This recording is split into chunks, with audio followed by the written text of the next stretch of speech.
Hi, I'm Olympia Davison, and today I'm here at the DNA Learning Center at Cold Spring Harbor Laboratory to show you how to properly load a gel. Gel electrophoresis is commonly used in all sorts of experiments, and you will use this procedure thousands of times. First, I will show you how to properly load a gel, and then I will show you some of the common mistakes and how to avoid them. First, you get a new tip with the micropipette. Then you load your sample. My sample is blue dye here.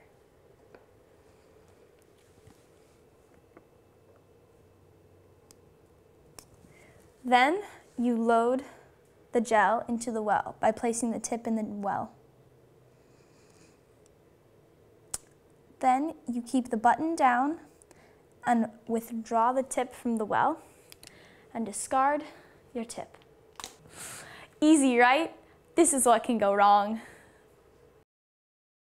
One common mistake is that you pierce the bottom of the gel well. This is when your tip will go through the bottom by putting too much pressure. Oops, my tip has gone through the gel well. A second common mistake is that you do not put the tip far enough into the gel well.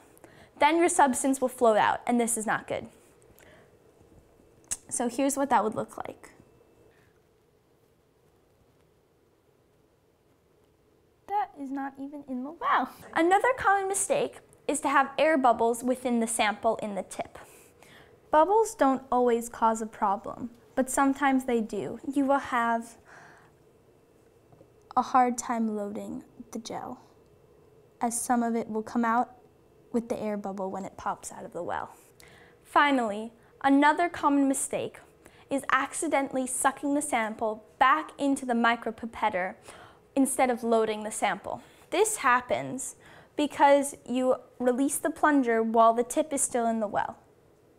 So I've accidentally taken the sample back into the micropipetter.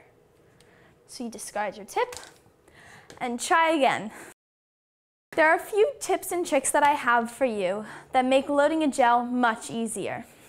First of all, stay relaxed. This will make everything easier and you won't shake as much, which will keep you from piercing the gel. The second trick is to stay steady, and there are two parts to this. First, stay stable on the table. Both elbows stay on the table so that your tip is balanced. Then you keep your other hand on the end, the skinnier part of the micropipette, while you load. The third trick is to have a bit of an angle when you load. Some people like to go straight, but you can also go at about a 40 or 30 degree angle, parallel to the gel wells. So you're stable on the table, and you're steady with your hand, and you come in at about a 30, you can also rest your hand on the box, about a 30 degree angle. Another trick is timing. Take your time when drawing up your sample, as this will prevent air bubbles from forming at the tip. Timing also means don't release the plunger too early when loading. Make sure your sample stays loaded in the gel instead of being sucked back into the tip. Finally, practice. There are usually some spare wells that you can use to practice loading your sample. So here I'm using the outside wells to practice, as you usually use the inside wells to load your actual samples. Thanks for watching. Hope this has given you the confidence to properly load a gel. For more tips and tricks, check out our YouTube channel and website right here. Good luck!